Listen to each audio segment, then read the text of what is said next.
অর্থনীতিকে সচল করার চেষ্টা করে। সরকার বাহাদুরকে প্রশ্ন করেন, এই যে শীতের সময় চলে যাচ্ছে, আমার দেশের কয়টা কৃষক সে তার রক্ত খালে উৎপাদিত সবজিটাকে ন্যায্য দামে বিক্রি করতে পারছে? সরকারকে প্রশ্ন করেন, আপনারা পাবেন না।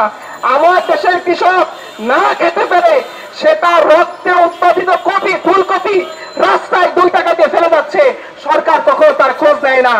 আমার দেশের অটো ড্রাইভার সে তার অটোর জমা না জমাইতে পেরে আত্মহত্যা করতেছে, সরকার কখনো খোঁজ দেয় না। অথচ সরকারি কর্মকর্তা কর্মচারীরা মহার্ঘ ভাতা যদি তাদেরকে না দেওয়া হয়, তারা হুমকি দেয়, তারা প্রশাসন বন্ধ করে দিবে। আপনারা মহার্ঘ ভাতা বন্ধ করে, এই ট্যাক্স বন্ধ করে, মহার্ঘ ভাতা বন্ধ করে, এই সমস্ত প্রণোদনা বন্ধ করে আপনারা কখনো কথা বলতে পারবেন? আপনারা জানেন যে প্রত্যেকটা সচিবের জন্য তারা বিনা শুল্কে গাড়ি আমদানি করতে পারে। আমরা তো কখনো শুনিনি যে সরকার বাহাদুর বলতেছে যে আমরা এই বিনা শুল্কে গাড়ি আমদানি বন্ধ করে দিব। আপনারা জানেন প্রশাসনের গ্রেড 1 এর কর্মকর্তারা তারা তাদের বেতনের 50% টাকা শুধুমাত্র গাড়ি বাবদ খরচ পায়। আপনি দেখেন বাংলাদেশে কয়েক হাজার সচিব কাজ করে, কয়েক হাজার গ্রেড 1, 2 কর্মকর্তা কর্মচারী কাজ করে।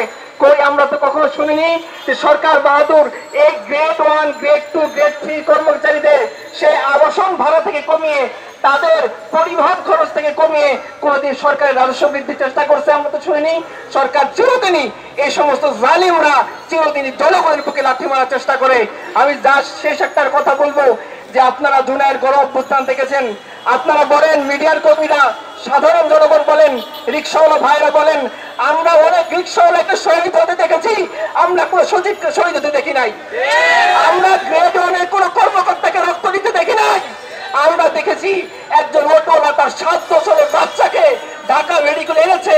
আমরা দেখি নাই গ্রেড 1 এর কোনো চিকিৎসক তাকে সেবা দিচ্ছে। আমরা দেখি নাই যে আমাদের কোনো ব্যাংকার এই জুলাই অভ্যুত্থানের রাস্তায় এসে রক্ত ঝরাচ্ছে। আমরা দেখি নাই দেশের কোন প্রভাবশালী শিল্পপতি এসে এই জনগণের সাথে একাত্ম হয়ে জুলাইয়ের গণ অভ্যুত্থানে শরিক হয়েছে। আমরা কৃষককে দেখেছি, আমরা শ্রমিককে দেখেছি, আমরা রিক্সাওয়ালাকে দেখেছি, আমরা আমাদের দিন মজুরকে দেখেছি। আজকে যদি এই জুলাইয়ের গণ অভ্যুত্থানের মাধ্যমে গঠিত সরকার সেই সমস্ত সাধারণ জনতাকে উপেক্ষা করে তাদের পেটে লাথি মারে রাজস্ব বৃদ্ধির চেষ্টা করে, বাংলাদেশের আবহাওয়ার জনসাধারণ, কৃষক, শ্রমিক, প্রজা, কুলি, মজুর, আমার মতো সাধারণ মানুষ এটা কখনোই মেনে নেবে না। এটার বিধি আন্দোলন করে তুলবে। আমরা বলবো আপনারা সরকারি কর্মকর্তা কর্মচারীদের পিকনিক নামে বরাদ্দ টাকাগুলো বন্ধ করেন। এই যে মেহেদি ভাই একটু আগে বলে গেলেন, আপনারা জানেন দেশের ব্যাংকিং খাত থেকে লাখ লাখ হাজার হাজার কোটি টাকা পাচার হয়েছে। আপনি IMF এর প্রেসক্রিপশনে কেন আপনি জনগণের কাছ থেকে টাকা উঠাবেন? আপনি এই লুটপাট হয়ে যাওয়া হাজার হাজার কোটি টাকা বিদেশ থেকে নিয়ে আসেন, দেখবো আপনার মূলত কতখানি। তখন বুঝবো যে আপনি প্রশাসন হিসেবে, সরকার হিসেবে কতটা সফল। আমরা দেখতে পাচ্ছি ফ্যাসিবাদের দালালরা এখনো পর্যন্ত দাঁত কেলিয়ে হাসছে, আর আজকে আপনারা জনগণের পেটে লাথি মেরে রাজস্ব বৃদ্ধি চিন্তা করতেছেন। জনগণ এটা মানবে না, তার তীব্র আন্দোলন, তীব্র প্রতিরোধ গড়ে তুলবে।